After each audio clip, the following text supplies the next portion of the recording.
Hello, welcome. Welcome. Hey, how are you doing? Would you like a coffee? I'm sorry if it's a bit rushed, but shall we get started? Tell me, how old are you? Thank you. Yes, please. I'm a little nervous. I can't say no to a hot filter coffee.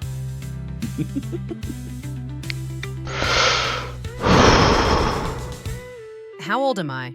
I'm not sure, but 70? 70 years? That's easy.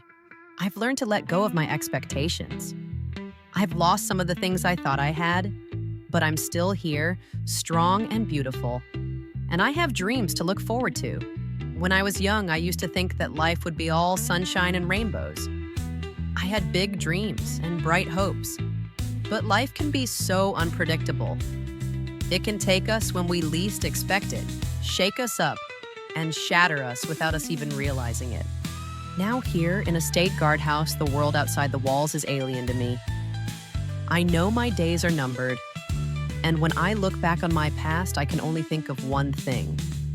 I wish I had listened to my mom. Could you please start by telling us the beginning of this beautiful story? I was the daughter of an ordinary family. We had a small 2-story old house. The facade was worn out over time, a few faded flowers in the garden. My parents.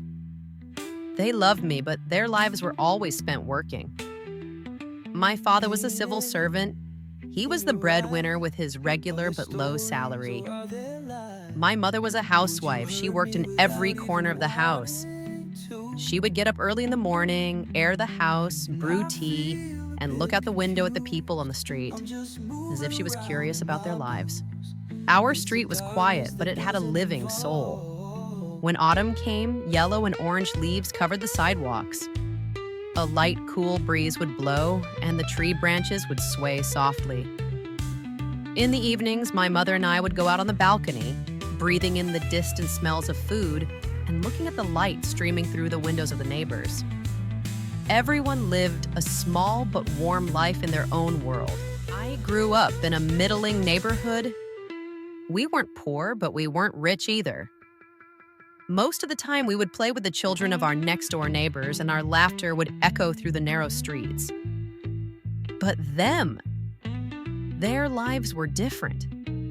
Their father was a businessman. There was always a new model car in front of their house. At night, I would look out the window and watch the cars with bright headlights driving down the street.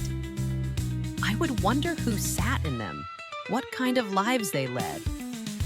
I would sit on the black leather seats and envy the world of people speeding away. One day, I realized that I could have anything I wanted. I'd love to know what you mean. Could you please explain how you realized it?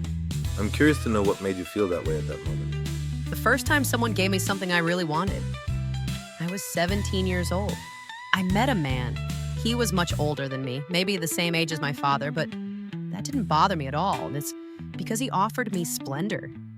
He bought me an expensive bag, shiny, smelling new, with soft leather. When I put it on my arm, I felt like the most special person in the world. That man took me to a luxurious restaurant. When I stepped inside, crystal chandeliers floated from the ceilings and dim lights elegantly illuminated the tables. Waiters were talking in whispers, serving elegant plates on white-covered tables. I ate dishes I had never tasted before, dishes I didn't even know the names of. I couldn't even pronounce some of them correctly, but I didn't care. Because at that moment, I didn't feel like an ordinary person. I was far away from my ordinary neighborhood, my little world. There was already something that made me different and special from other girls. My beauty. Being beautiful, getting attention, expensive gifts. Until then, I thought this was the biggest advantage life had to offer me. And I didn't hesitate to use it. That man was older and not someone I knew, but I was drawn to him like a moth to a flame. I was in love with the way he spoiled me with gifts, the attention he gave me, and how he made me feel. Was that love for me? I thought so at the time. Or maybe I didn't really know what love was. And I betrayed him. And you know what? I don't regret it. because I found something more. Child's mind, or puberty, whatever you want to call it. So, who did you betray and how? A man who really loved me. He was a hard worker. He built his life, thought about his future. He was at work most of the time. He had a garage with lots of cars. But it wasn't the cars that interested me, it was the shiny paint, the expensive smells and the splendor he could offer me. He wanted a future with me. He had plans, but I didn't want to be in his plans. What I wanted was more money, more power, more luxury. And his love wasn't as big as what I wanted. So I cheated on her with someone else, someone richer, more generous, more powerful. I chose that man not for his love, but for what he could give me. But life doesn't slap you in the face right away. For some, it's delayed. Mine came quickly. So, then what happened? The man I cheated with cheated on me. How did I realize that? It's very simple. I woke up one morning and realized I had nothing left. He had told me he loved me, that he would change my life, that he would protect me. But in fact, he had bought me. At first, I didn't notice. I even thought this life was a game. I accepted the gifts he gave me. I dined in expensive restaurants. I got lost in the glamour. But one day, he gave me a gift, and the next day, he introduced me to others. Spend time with them, they will spoil you even more, he said. In his eyes, I saw the reflection of a world where I didn't belong. And yet, I accepted. I didn't realize at that moment, I didn't see that the world that was presented to me was actually a golden cage. But looking back now, I know. That night, I took my first step. That was the night I was finished. So, you couldn't escape? After all, you realized your situation. Where was I going to run? Home? My parents had already rejected me. When my mother looked at me for the last time, there was nothing but disappointment in her eyes. My father bowed his head and didn't say a word. Did I dare to face them again? How could I face them? The police? I'm not sure who would listen to me or believe me. I mean, what would people say? You chose this. Nobody forced you. But the truth was much more complicated than that. People only listen to the surface of the story. They don't hear the silent screams inside. I think no one would have come to my rescue. And after a while, I believed it too. It was my destiny. I had no other way. I thought I had no freedom, that the exit door was closed forever. For years, I lived in a world where only money existed. But I didn't know then. I didn't know that neither money nor beauty could last forever. And then, what happened?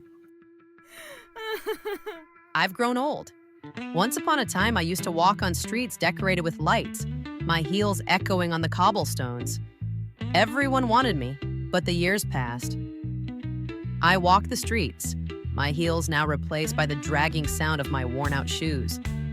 The cities I had once traveled in glitter were now cold and alien to me.